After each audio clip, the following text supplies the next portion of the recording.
Yeah, that body's a blessing, girl. I ain't trying to pressure her. She messed with the temperature, hard Team clavier, les PS4 sont limités à 60 FPS. Je pense vraiment que le vrai problème de la console, c'est les 60 FPS. Ce serait bien qu'un jour, je sais pas si c'est possible, mais qu'il y ait la console nouvelle génération et que monte ça en 144. Yo tout le monde, c'est Arios. Donc aujourd'hui on se retrouve sur une nouvelle vidéo sur un sujet qui est plutôt attendu sur les joueurs console. On va parler du 120 FPS sur console. Donc je vous ai mis un petit extrait justement de Dwagby qui parlait de ce sujet et qui disait que c'était dommage justement d'être bloqué en 60 FPS sur console. Et je vais vous montrer aussi une petite astuce pour ne pas être en 120 FPS, je vais vous dire, mais pour avoir un jeu plus fluide et avoir, je pense, ça joue un peu sur les FPS. Donc voilà. Bon, tout d'abord, le sujet donc des 120 FPS, je vais vous dire tout de suite, c'est pas possible d'avoir 120 FPS sur sa console. Donc les consoles de maintenant, même les dernières, les Xbox One X, tout ça, les PS4 Pro n'ont pas la puissance justement pour avoir du 120 FPS sur les jeux vidéo. Donc admettons si ils avaient 120 FPS sur leur console, la console à mon avis ne coûterait pas que 500 € pour une Xbox One X ou une PS4 Pro. Je pense que le prix serait plus sur du 800-900 €, comme pour un PC gamer qui peut faire tourner des jeux en plus de 60 FPS. Donc voilà. Donc la petite astuce que je vais vous montrer, c'est avec la nouvelle Xbox ou la nouvelle PS4 Pro. On peut jouer maintenant en 120 Hz. Donc les Hertz, je vais vous dire ce que c'est. C'est le rafraîchissement de l'image par seconde. Donc en fait, c'est le nombre d'images que vous allez avoir sur votre écran par seconde. Donc les consoles basiques, donc je parle pas des Xbox One normal ou la S ou les PS4 basiques.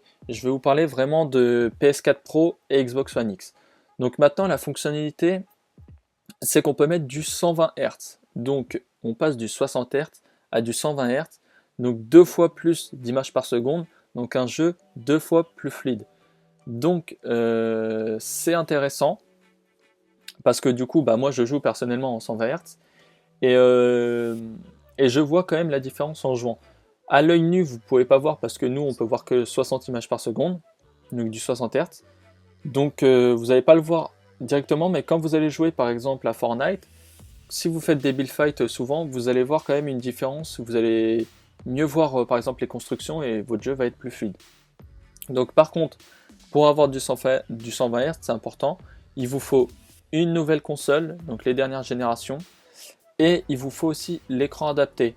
Donc moi pour ma part, j'ai un écran, c'est un MSI, je vous mettrai dans la description la référence de l'écran pour ceux qui veulent. C'est un MSI et en temps de réaction, j'ai 1 milliseconde. Donc voilà, il fait du 144 Hz, donc c'est important. C'est important d'avoir l'écran avec la console pour avoir un jeu de bonne qualité. Donc voilà. Donc après, pour les 120 FPS, ça a quand sur les consoles? Bonne question. Je pense que peut-être les prochaines générations de consoles vont augmenter en FPS. Je dirais pas jusqu'à là 120, mais je pense qu'ils vont essayer d'améliorer leur système pour avoir justement un jeu plus fluide. Parce que pour ceux qui ne savent pas, les FPS, c'est la fluidité du jeu. Et les Hertz, c'est les images par seconde. Donc c'est pas pareil, mais ça joue quand même les deux. Donc voilà.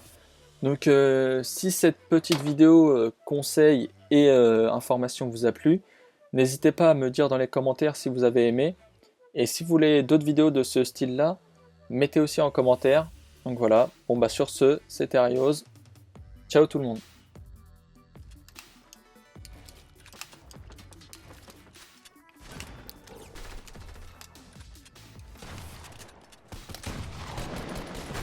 Bien joué. Ça c'est de la fin de game mon gars.